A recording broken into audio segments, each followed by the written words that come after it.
Chers camarades élus des deux chambres, députés et sénateurs, élus à Pioui,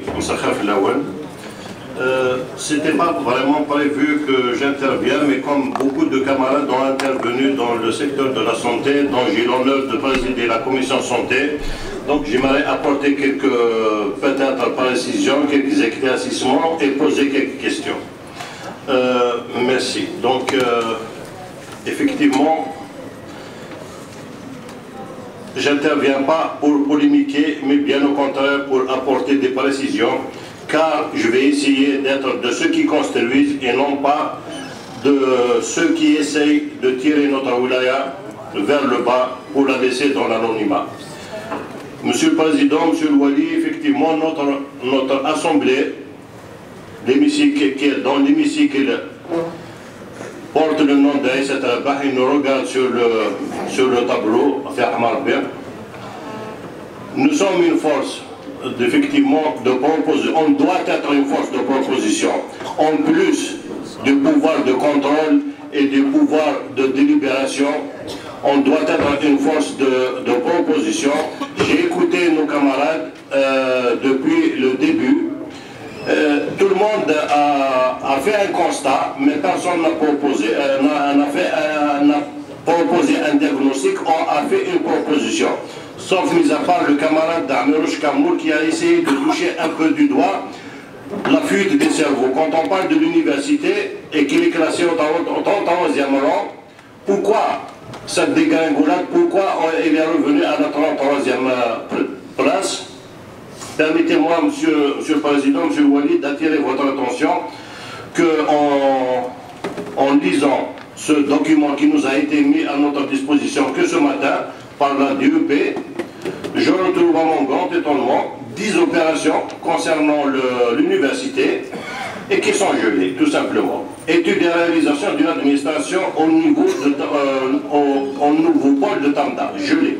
Études et réalisation d'une ferme expérimentale à Tizi Ouzou, gelée. Études et suivi et réalisation de faculté de médecine, 4000 places, gelées. Viabilisation du pôle de l'université Tamda, deuxième tranche, gelée.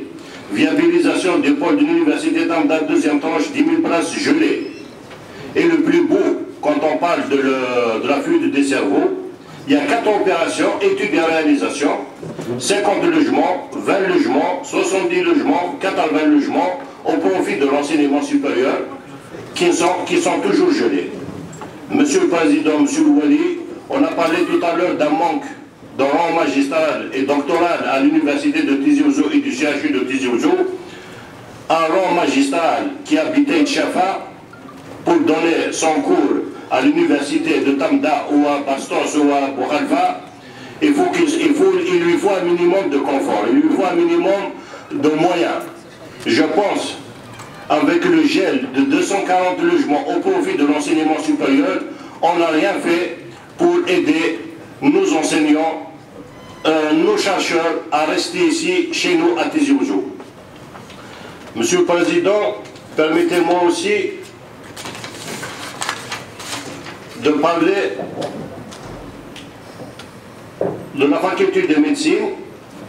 On a tout le temps parlé de la faculté de médecine, on a tout le temps évoqué le problème de la faculté de médecine, la nouvelle bien sûr, qui est toujours gelée, mais on n'a jamais parlé de la clinique dentaire, qui est partie prenante de la faculté de médecine réellement, qui est un centre hospitalo-universitaire, qui est un centre de recherche aussi.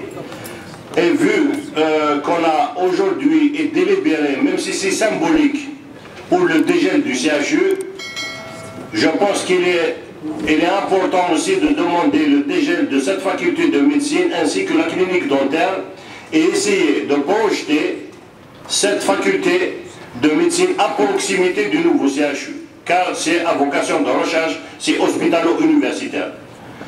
Je pense qu'il est temps, on a fait des constats, mais il est temps d'engager une réflexion académique pour le sort de notre chère université Mouloud Mamri. Je pense qu'un conseil scientifique doit être mis en place pour réfléchir d'une manière académique à une solution pour notre université. Je reviendrai aussi sur tous les constats qui ont été faits par notre ami et camarade Djemal Benzaouch sur l'état désolant, décevant, dégradant de nos locaux de l'université. À cela s'ajoute le manque de transport de nos étudiants. Monsieur le Wali, je m'adresse directement à vous cette fois-ci, car je suis à mon deuxième mandat, donc je suis à ma 5e année dans cet hémicycle, et à chaque fois qu'il y a qu'il y a une session concernant l'enseignement supérieur, je demande de régler le problème des étudiants d'Aïtoumalou, Daïra de Tiziarache, dont le relief n'a rien à voir avec la Daïra de Tiziarache. Le transport universitaire est assuré au chef-lieu de Daïra, et à chaque fois, le doux responsable me répond, me donne la promesse dans cet hémicycle, et on sort de cet hémicycle, Aïtoumalou, ils nous ont aux oubliettes. Monsieur le Wali, les étudiants d'Aïtoumalou vous demandent de les aider pour leur assurer le transport. Je termine avec le côté de l'université, je reviens à la santé, au côté santé. Donc permettez-moi, chers amis, d'apporter quelques éclaircissements, car comme je viens de le dire, je suis à mon deuxième mandat, donc je suis à ma 5e année, donc j'ai eu l'honneur aussi de présider la commission santé dans le mandat passé. Un travail a été fait, a été entamé. On a réuni tous les côtés concernés. On s'est réuni avec les directeurs de PSP. On s'est réuni avec les directeurs de PH. En présence bien sûr de monsieur le DSP ou son représentant à chaque fois. On s'est réuni avec le syndicat des médecins spécialistes. On s'est réuni avec les syndicats des paramédicaux. On s'est réuni avec les syndicats des sages-femmes. On s'est réuni avec le conseil de l'ordre des médecins. On s'est réuni avec le conseil de l'ordre des dentistes. On s'est réuni pratiquement, même le conseil de l'ordre des pharmaciens. On est arrivé à une conclusion que vu la complexité des problèmes du secteur de la santé, dans le monde à passé, on avait demandé la tenue d'une session extraordinaire sur le secteur de la santé qui nous a été accordée séance tenante. Malheureusement, il y avait le Covid qui est arrivé, donc on était contraint à différer cette session. Mais permettez-moi aussi d'apporter quelques éclaircissements que depuis l'éclatement du secteur sanitaire en EPH et en EPSP, c'est le malheur du CHU, malheureusement. Pourquoi? Parce que les EPSP qui sont à vocation de soins de proximité, qui sont censés assurer les soins pluridisciplinaires, tels que la consultation médicale, PMI, consultation dentaire, soins dentaires, vaccination, consultation spécialisée aussi. Malheureusement, je mesure bien mes mots, 90% de nos OPSP sont dans un état dégradé, sont dans un état d'exiguïté des locaux. Pourquoi?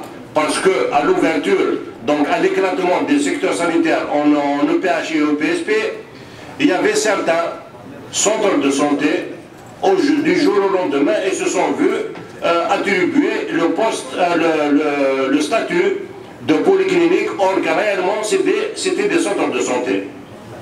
Pour ne citer que la polyclinique actuelle de Boudjima, de Makouda, de Timizan, impossible d'assurer réellement un H24.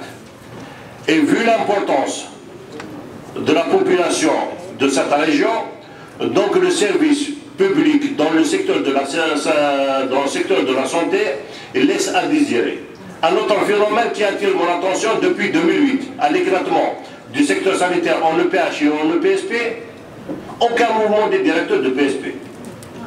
À l'époque, tous les présidents du conseil médical qui étaient des médecins en fonction, ils se sont vus promus au poste de directeur de PSP faisant fonction dans un premier temps, qui ont été régularisés, mais aucun mouvement, mis à part le PSP de Wassif qui a tout le temps vécu des déstabilisations.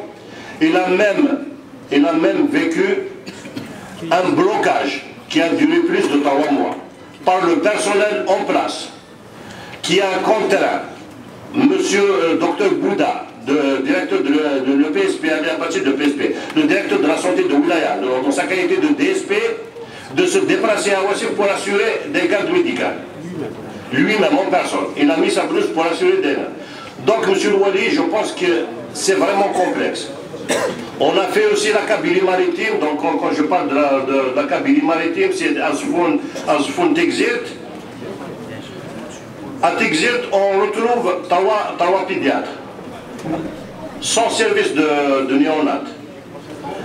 À Azfoun, à l'époque, donc l'année passée, il y avait 5 gynécologues, sans service de GHR. GHR, quoi? C'est la grossesse à haut risque. Pendant que la clinique Soubiré assurait un service de GHR avec un effectif de 83 parturientes, avec 3 gynécos. Et avec l'aide, s'il vous plaît, monsieur le président, avec l'aide des gynécologues de la périphérie. Je pense, j'en ai pensé à l'époque, on avait proposé un pôle de gynéco entre Tegzirt et Azfoun. Pourquoi pas? Azazga aussi. Il y avait un autre phénomène qu'on a retrouvé, je pense au contrôle du docteur Sidi Ali ici présent. À l'époque aussi, il y avait monsieur Hami qui faisait partie de la commission santé. À Azfoun, il y avait 26 spécialistes chirurgiens. Pardon, 32 chirurgiens, spécialistes. Quand je dis chirurgiens, ce sont des spécialistes chirurgiens qui utilisent, la salle opératoire. Pendant que le bloc opératoire, voilà, la salle opératoire, pendant que Azfoun dispose de 2 salles, une salle d'urgence et une salle pour le Valois. Et les chirurgiens se marchent sur les pieds pour avoir, c'est le parcours du combattant, pour avoir une journée pour programmer ses patients. Donc ils se sont vus de programmer une fois tous les 15 jours. Pendant 15 à 20 jours, voilà, le docteur Sidiari vient de me corriger. Pendant que Azazga, qui dispose de 5 salles opératoires, avec 12 chirurgiens, dont la gestionnaire de l'époque, qui est toujours en poste, était contrainte à fermer une salle opératoire pour manque d'effectifs de chirurgiens. Donc je pense que le secteur de la santé, les problèmes sont multiples.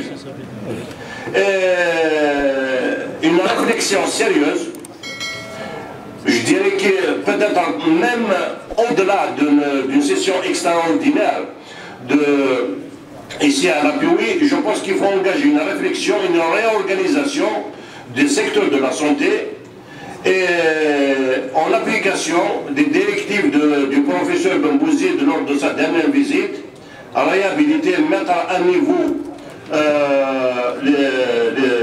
les structures de santé de proximité. Monsieur Louali, depuis 2018, un programme est alloué au secteur de la santé. 2018, 2019, 2020, à ce jour, aucune réhabilitation n'est engagée. Comme l'a bien précisé Mme Aoudia tout à l'heure, concernant la polyclinique de Haïti-Ahia qui a bénéficié en 2019 de 9 millions de dinars de réhabilitation, et à ce jour, le chantier n'a pas démarré. Et la structure est fermée. Le problème, c'est qu'on a fermé la structure, on a dispatché le personnel pour sa réhabilitation. Mais avancement physique, 0%.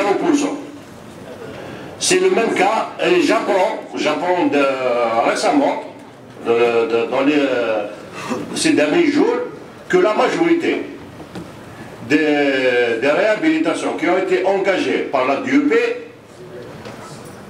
sont infructueuses. Pourquoi? Problème de prix. Parce que depuis le programme 2018, 2019, 2020, on engage en 2022, donc il y a un problème de prix, tout est infructueux. Donc il faut refaire tout à zéro.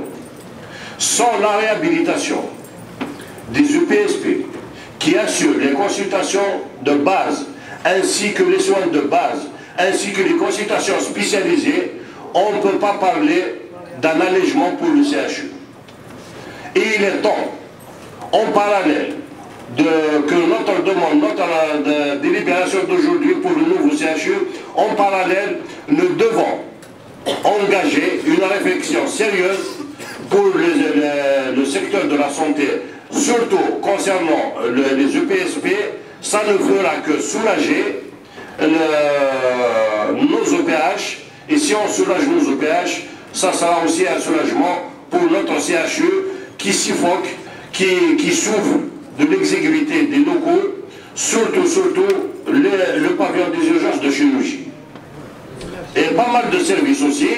J'attire votre attention, M. Wali, aussi, que le service de Farwa, quand je dis Farwa, c'est-à-dire les opérations programmées au service de la clinique Sibérie, depuis que je suis à la oui, il est fermé. Donc s'il est à la 5e année, je ne sais pas exactement depuis quand il est fermé. Je rassure aussi mon camarade Amiroche Kamour par rapport au problème qu'il a évoqué tout à l'heure concernant l'urologie. Donc une séance de travail a été tenue ici à l'appui, avec l'exécutif, avec les concernés, avec la direction du CHU. Je pense qu'une solution est en voie de dégagement. Je pense aussi, il y a un problème aussi, M. le Wali, M. le Président, c'est très important, M. le DSP, le fameux numerus clausus que je n'arrive pas à comprendre à ce jour concernant les officines de pharmacie privée. Il y a un problème très sérieux, M. le Wali. Il faut essayer, M. le Président, il faut essayer de voir comment régler ce problème, parce qu'il y a une certaine monopolisation, je dirais, je peux me permettre entre guillemets, je m'excuse, de la part du SNAPO et de Conseil de l'ordre des pharmaciens concernant ce numerus clausus. Je pense que j'ai fait le tour. Je m'excuse si j'ai tardé. À comme ça. Merci.